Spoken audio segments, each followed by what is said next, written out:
Hidup itu apa? Hidup itu adalah cari sebanyak mungkin supaya hidup itu tidak tergantung pada banyak hal. Jika misalnya cara berpikir orang-orang modern, itu sebenarnya banyak orang-orang ilmuwan yang nggak ngagumi Amerika. Bukan karena angkuh, enggak. Untuk mempertahankan kebesaran negara sebesar itu, kebutuhan listriknya besar, kebutuhan tentaranya besar, kebutuhan apa. Sementara negara kayak Venezuela atau Swiss, kebutuhannya ada banyak. Pertanyaannya, yang tergantung dengan banyak hal, sama yang tidak tergantung banyak hal, itu pinter mana? Kalau dibalik pertanyaannya gitu, negara-negara maju itu tidak keren kalau dibalik pertanyaannya. Orang yang untuk mempertahankan eksistensinya banyak, butuh banyak hal, dengan yang tidak butuh banyak hal, itu pinter mana? Orang yang bahagianya nunggu jadi dokter, nunggu jadi kiai besar, kiai viral, dengan orang yang bahagia cukup dengan ngopi, itu pinter mana? Tapi kalau dibalik pertanyaannya, orang yang tahunya nikmat hanya kopi, dengan nikmat yang banyak, pinter mana? Makanya Mbah Mun tuh kalau guyon itu lucu. Aku iku saake ambek wong desa sing mlebu swarga. Saya dulu eskal mlebu swarga kok disakeni. Akhirnya beliau memberi penjelasan. Wong desa iku roe pakanan enak, iku mau kopi mbek uduk. Lah swarga iku mau nuruti sing dikarepno. Akhirnya semua mangan wis ngopi, nguduk, ngopi. Wong ora roh pakanan liyane ku ora roh. Nasi mandi yo ora roh, pizza yo ora roh apa-apa. Terus saya bilang, wah lah niku nak nganti selera tentang wanita cantik. Iku juga sederhana. Rontok pesek ya wis cantik, rontok ireng ya wis. Apa bidadarinya seperti itu karena saking enggak pengalamannya. Jadi surga itu kan nuruti apa yang diinginkan. Kira-kira keinginan orang kampung kalau di surga itu apa coba? Makanan apa coba? Mana iku nak senengnya ketemel gemblong gitu. Artinya malaikat lebih suka nangani surganya orang-orang kampung timbang Pak Rektor. Ini sudah ribet ini. Makanan apa saja sudah harus dicoba. Ya. Terus kalau di mall tahu orang macam-macam, seleranya macam-macam pasti. Enak mana kalau sampai jadi malaikat pelayan surga? Suka ngelayani orang kampung apa yang orang kota? Orang kampung kan? Jadi ya itu guyon tapi itu menjadi pikiran kita bahwa orang yang banyak kebutuhan itu sebetulnya banyak kebodohannya karena menggantungkan kebahagiaannya dengan banyak hal. Makanya Imam Syafi'i ngendikan istighna itu apa? Al istighna anisya'i. Yang dikatakan kecukupan adalah berusaha sebanyak mungkin banyak hal tidak kamu butuhkan. Bukan memenuhi semua kebutuhan kamu karena nafsu kamu ini tidak ada batasnya gitu. Kalau kamu penuhin nggak akan selesai. Itu ada perempuan yang kurang cantik itu minta doa saya, Gus doain suami saya kaya, terus tak guyonin, terus nggak minta. Kalau suami kamu kaya, yang pertama dirubah itu apa? Rumah supaya rumah saya bagus. Kedua apa? Mobil supaya mobil saya bagus. Nanti yang dievaluasi itu kamu. Mobil bagus, Alphard, rumah mewah, istrinya kamu pasti itu dievaluasi. Langsung enggak usah sudah gini aja kan. Jadi pertama yang dievaluasi itu kaya itu coba kalau suami kaya itu yang dievaluasi pertama rumah ya, rumah ganti. Setelah itu apa? Mobil. Kira-kira berikutnya akhirnya sudah nggak jadi. Nabi Ibrahim itu pernah minta umur panjang, keren umur panjang. Sama Allah nggak dijawab. Datang orang tua gitu mertamu ke Nabi Ibrahim, terus disuguhi dikasih kurma. Apa itu? Kok kurma apa? Anggur yang sudah matang sekali, sudah dimakan. Setelah dimakan meler keluar lagi, dimakan lagi meler lagi. Terus Nabi Ibrahim masuk lagi ke kamar. Ya Allah, doanya tak cancel. Nanti kalau saya tua kayak itu. Jadi Allah itu gak jawab langsung tapi ngirimkan itu. Akhirnya ya Allah gak jadi. Nanti takut itu. Saya pernah ngalami jadi kiai tadi ada ibu-ibu ya gak pati cantik lah. Suaminya tuh miskin sekali. Minta doa saya supaya kaya. Bareng tak kasih pertimbangan itu udah gak usah gak jadi. Jadi itu kearifan. Tapi kearifan ini harus kita tanamkan. Saya nggak bisa membayangkan Indonesia yang besar ini. Andai kan tidak ada qanaah. Nerimo ing pantum. Coba sekarang ada Covid. Andai kan Indonesia tuh kayak Perancis. Beberapa kali punya tamu orang yang hidup lama di Perancis, bahkan dapat istri orang Perancis. Itu dulu gak begitu mencintai Indonesia. Tapi setelah di Prancis 2 tahun, wah Indonesia hebat. Di Prancis itu kata dia kalau cerita, semua kebutuhan masyarakat itu dibebankan ke negara. Apa saja minta negara, apa saja nyoal negara. Sementara Indonesia, coba kalau Indonesia mengalami seperti ini kok tidak ada konaan rimo ing pantum, bisa kios Indonesia. Orang miskin nyalahkan negara, kelaparan nyalahkan negara, apa saja. Ini barokahnya dididik kiai, jogeman nyalahno wong liya. Urip pun romo ing pandum, diame. Sampai gak ngerti kalau Covid. Banyak tuh orang-orang kampung itu, orang lugu-lugu itu. Mbah niki saking Covid, salam ning Covid, muga-muga umure panjang. Dikira Covid itu nama orang yang ahli sosial itu. Mbah niki dana saking Covid. Matur nuwun sampekno salamku, muga-muga umur panjang. Bingung kan yang nganterin ini. Ini gimana yang mau menjelaskan? Memang nggak paham. Ribet kan. Tapi saya pastikan bahwa dengan keadaan seperti ini kita bahagia, kita stabil, itu jelas barokahnya kalimat tadi, moto tadi atau pegangan hidup tadi.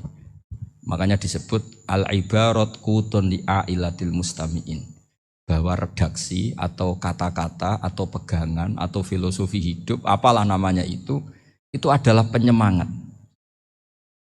Penyemangat. Karena kata-kata ini memang luar biasa. Ketika sahabat perang demi kebenaran, zaman itu ya pasti benar karena yang dibela Nabi. Dulu itu kan enak zaman Nabi, yang dibela mesti benarnya, musuhnya mesti salahnya. Jika dulu itu memang harus tegas. Kalau sekarang mau tegas gimana? Yang kamu bela tidak mesti benar, musuhnya tidak mesti salah. Ribet kan kalau misalnya saya tukaran sama Pak Rektor, kamu mau bela mana kan bingung. Saya tidak mesti benar, saya tidak Nabi. Pak Rektor apalagi tidak mesti benar lagi kan? Ribet kan? Jadi kalau kita mau perang sekarang itu mau pede gimana? Enggak. Makanya banyak ulama sekarang tuh mau tegas tuh enggak berani karena ya banyak hal yang abu-abu lah wilayahnya. Misalnya pilihan presiden atau pilihan bupati, pilihan menteri. Kamu mati-matian bela itu, yang kamu bela tidak mesti benar, musuh kamu tidak mesti salah. Misalnya pilihan bupati, wah ini kabupaten ini baik kalau bupatinya ini, yang satu bilang ini, terus tim suksesnya kamu tanya, kamu yakin? Ya tidak juga. Lah kenapa semangat? Kan saya botohnya paling alasannya ya itu aja, bukan yang lain. Beda dengan zaman Nabi, Nabinya mesti benar, Abu Jahalnya mesti salah, kan enak aturan mainnya jelas. Singkat cerita dalam perang itu banyak sahabat yang alami luka, ngalami apa gitu. Kemudian curhat ke Nabi, ya Nabi gara-gara derekkan jenengan, ngikuti jenengan saya harus ngalami seperti ini. Ngiranya orang itu diapresiasi sama Allah keluarnya. Ternyata sama Allah gak diapresiasi. Malah diturunkan ayat intakunu ta'lamuna fa innahum ya'lamuna kama ta'lamun wa tarjuna minallah ma'ala yarjun. Kalau kamu sakit karena perang, orang-orang kafir itu ya sakit. Itu saja berani padahal demi kekafiran. Wa tarjuna minallah ma'ala yarjun. Padahal kamu punya nilai lebih yaitu berharap kepada Allah yang mereka tidak punya. Saya jadi kiai itu ya kadang mangkel. Karena yang benci ya benci, yang seneng itu ngel-ngel loh kayak Pak Bejo. Jadi semuanya ribet. Nah iya, yang benci ya ganggu, yang seneng ya ganggu, tambah nemen. Seribet. Tapi kalau sudah ingat bandar narkoba, mereka berhadapan dengan polisi, kadang ditembak karena kesalahannya terlalu fatal. Antar persaingan mereka juga bisa tembak-tembakan karena merebut pasar narkoba. Itu saja mereka berani. Kok kita yang jadi kiai kadang dicium tangannya, dihormati gak berani, hanya takut musibah-musibah kecil lah, atau problem-problem kecil. Nah iya, kalau kita bandingannya gitu. Kalau kamu mau tahajud kedinginan, itu masih nanti dihisab Allah itu gitu. Maling ayam itu keluar malam-malam, hanya dapat ayam. Itu gak takut dingin. Ya gak takut digebuki masa. Kamu mau tahajud saja takut dingin. Makanya nanti hisabnya orang soleh itu nanti dijajarkan orang dolim. Terus diperbandingkan. Wah itu habis kamu kalau itu. Jadi misalnya Unisula mau rapat, tapi ini malam, kalau malam dingin nanti sama masuk angin. Anak-anak pang di perapatan aja berani kamu. Kalau sudah perbandingannya gitu tuh ribet kita nanti. Makanya itu kalimat itu moto atau filosofi hidup. Sehingga diulang lagi nasihat itu. Iyam saskum korhun faqad masal qoma korhum mislu. Kalau kamu kena luka, orang-orang yang enggak benar juga kena luka. Itu aja berani demi ketidakbenaran. Masa kamu demi kebenaran enggak berani? Akhirnya orang itu, ya itu kalimat, itu heroik. Makanya kita ini penting ya, makanya tadi himne Unisula dimulai kalimat thayyibah. Karena kalimat ini yang menjaga kita kalimat ini. Misalnya tentang Tuhan. Kenapa orang Islam imannya kokoh seperti ini, termasuk yang sudah hidup di Amerika, di Australia, di mana-mana. Itu ya barokahnya ajaran atau barokahnya kalimah. Saya sebut kalimah saja pakai bahasa santri. Karena la ilaha illallah itu dalam tradisi santri disebut kalimatu haqqin alaiha nahya wa alaiha namut wa alaiha nub'ats. Ada yang riwayat wa biha nub'ats insyaallah taala minal aminin. Kenapa mereka di mana-mana meskipun sekolah di Amerika, di Australia, bahkan di Uni Soviet tetap mukmin? Itu barokahnya ajaran yang benar. Allah itu siapa? Tuhan. Tuhan itu sifat dasarnya apa? Awal. Dia harus wujud awal sebelum makhluk yang lain. Sehingga ketika ada negara yang maju, yang tertib, manajemennya tertib, masyarakatnya makmur, tapi punya Tuhan yang tidak seperti itu, tidak awal, itu sudah gak nyaman. Karena ndaklah keren Tuhan saya, karena Tuhan saya itu al-awwal, zat yang pertama. Tuhan saya keren lah, zat yang gak mati. Tuhan yang gak mati, yang gak pernah ngalami kematian. Sehingga tontonan atau yang dilihat kenikmatan-kenikmatan yang lain ini tidak mengubah dia pendirian tentang Tuhan. Karena mantapnya satu kalimat tadi bahwa Tuhan itu ya harus satu, harus awal, harus tidak mati, tidak rusak, tidak ngalami apa-apa yang membahayakan. Sehingga ketika ditawarin Tuhan yang lain meskipun menjanjikan secara finansial atau kemakmuran, mereka gak tertarik. Itu barokahnya makmur apa barokahnya ajaran? Barokahnya ajaran. Sering negara Islam itu kalah makmur dengan mereka, tapi barokahnya ajaran ini tetap apa? Tetap Islam. Makanya Nabi Ibrahim nabi yang sukses bikin wa ja'alaha kalimatam baqiyatan fi aqibi. Sehingga kita ini bekti sama orang tua misalnya. Itu ya karena ajaran. Suwargamu itu karek wong tuamu. Nak wong tuamu ridho, Allah ridho. Nak ora ridho, Allah ora ridho. Ridho wa fi ridhol walidain wa sakhatu wa sukhtu wa fi sakhatil. Sehingga ketika ada orang tua yang agak brengsek gitu, anak-anak tetap hormat. Punya orang tua yang miskin, yang sudah miskin, tukang tombok nomor, banyak kan di kampung gitu. Ya tetap hormat. Coba kalau dari awal kita ngajari orang tua kamu hormati ya, kalau baik, kalau enggak usah. Bisa geger Indonesia.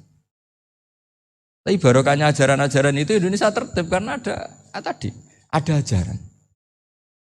Nah ini di sini pesantren dan Unisula semua harus berkontribusi membuat ajaran yang benar itu adalah ciri utama Islam. Sehingga Islam ini dimulai dengan ajaran kalimatu haqqin alaiha nahya wa alaiha namut. Sehingga kita tenang seperti ini. Saya ini termasuk kiai yang tenang. Meskipun kata orang banyak saya ini kiai besar, tapi termasuk kiai yang paling tenang. Termasuk yang paling tenang. Karena saya ini pakai mazhab orang-orang hebat. Saya berkali-kali cerita, orang kayak Imam Syafi'i itu orang yang luar biasa. Saya berkali-kali cerita, orang yang tadi nyium tangan kamu ya Imam Syafi'i, di belakang tuh ngerasani kamu, menghujat kamu. Jawabannya enak saja. Berarti saya alhamdulillah orang yang wibawa. Buktinya di depan saya enggak berani. Jadi enteng saja. Diceritain sebagian kampung, sebagian separuh dari warga kamu itu enggak suka kamu. Ya bagus lah enggak suka saya, enggak akan utang duit saya.